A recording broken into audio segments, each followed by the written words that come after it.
Habari za leo, karibu tena katika channel yetu JWC Herbal Clinic. Anaitwa Dr. Jimmy.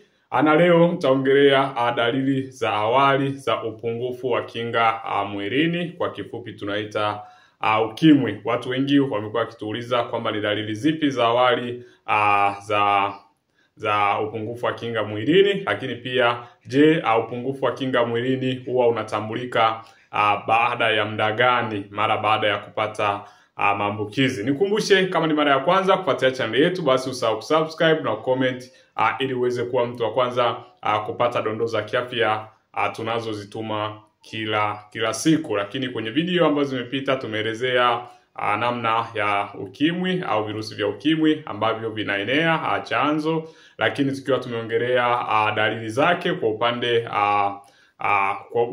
dalili zake, mtu anakuwa na dalili gani kwenye upande wa ngozi, kwenye upande wa kucha, lakini kwenye upande wa ulimi, mdomoni na vidonda inaonekanaje. Usisahau kufuatilia kwenye video ambazo zimepita, tumeshaelezea vizuri na unaweza kutambua kwa namna hiyo. Sasa leo tutajikita kwenye dalili. Ni dalili gani za awali mtu anazokuwa nazo mtu wa upungufu wa kinga mwilini? Na tujue kwamba upungufu wa kinga mwilini huwa mara ya kwanza unadhibitika kutokea wiki ya pili mpaka ya sita mara baada ya kupata hayo maambukizi. Kwa hiyo kwa muda, wengi wanatuuliza ni muda gani? Muda ambao unatumika ni wiki 2 mpaka 6 na kuweza kugundulika au kuweza kudhibitika kwamba kuna upungufu wa kinga mwilini.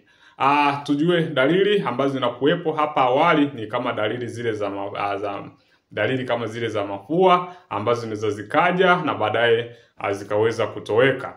Dalili namba moja ambayo inakuwepo ni kupata homa mara kwa mara. Kuna namna mtu ambavyo anapitia, anakuwa anapata homa mara kwa mara tu baada ya kupata maambukizi, anakuwa anatokewa na homa, mara anajisikia uchovu, anajisikia kuumwa, lakini pia bila kuwepo sababu ya msingi kwa nini anapitia changamoto hiyo.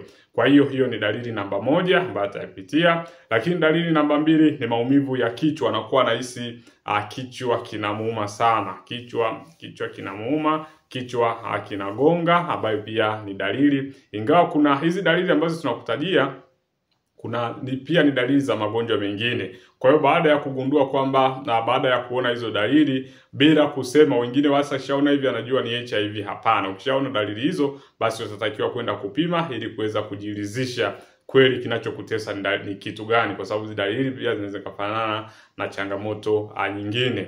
Lakini dalili nyingine tunasema ni kupata vidonda. Watu unakuta anapata vidonda mdomoni, anapata vidonda kooni, kwenye fizi, anatokwa damu. Kwa hiyo pia hiyo ni dalili ya HIV ya ukimwi.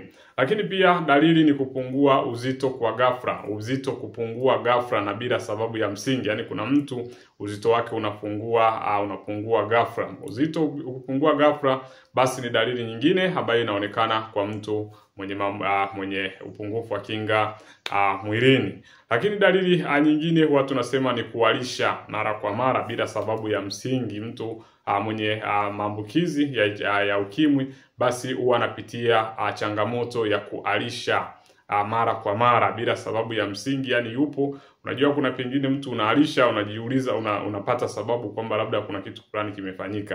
Kwa hiyo sasa unakuta mtu anaharisha bila kuwa na zile sababu za msingi, anaharisha mara kwa mara. Pia ni dalili mojawapo ya upungufu wa kinga mwilini na inaonekana mapema. Lakini dalili nyingine ni kukohoa, kikohozi kikavu. Watu wengi wamekuwa na changamoto, wanaanza kukohoa. Ndio maana sasa ilishazoeleka tangia hapo, kwa mtu akikohoa mara kwa mara atia vipi, imeshakuaje? Lakini pia kukohoa inaweza sio kukohoa kila mtu anavyokohoa ana ukimwi, hapana.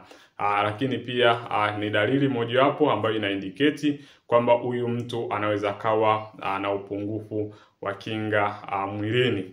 Lakini pia kukua kwa tezi, kuweza kukua kwa tezi, anaweza kuwa tezi shingoni, kwa pani, ambazo tezi zinakuwa tu ovyo bila mpangilio, pia ni dalili mojawapo ya changamoto dalili ya ukimwi.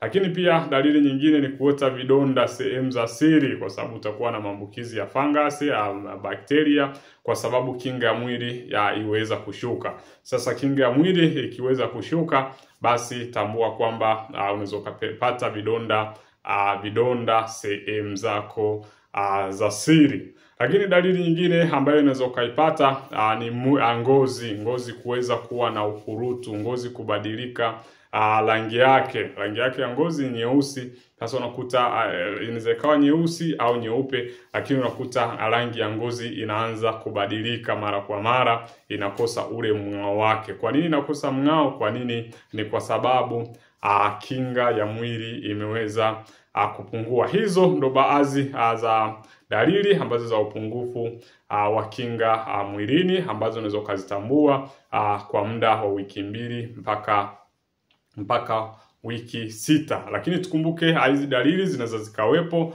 na baadaye kutoweka. Lakini kutoweka imaanishi kwamba ukimwi umetoweka, hapana. Ikitoweka ni kwamba virusi huwa vinaendelea kuathiri taratibu. Kwa hiyo nini cha kufanya? Ni bora ukaweza kufika kwenye vituo vya afya ili uweze kupewa ushauri na msaada zaidi. Kama ni mara ya kwanza kufuatilia channel yetu ya WC Herbal Clinic, basi usahau kusubscribe na comment ili uweze kuwa mtu wa kwanza kupata dondoo za kiafya tunazozituma kila siku. Kama una swali ambalo unatamani kutuuliza, una kitu ambacho bado kinakuwa kinakusumbua na ujui solution lake, basi usisahau kutuuliza hapo chini na sisi tutakuwa watu wa kwanza kuweza kukujibu. Karibu na Mungu akubariki.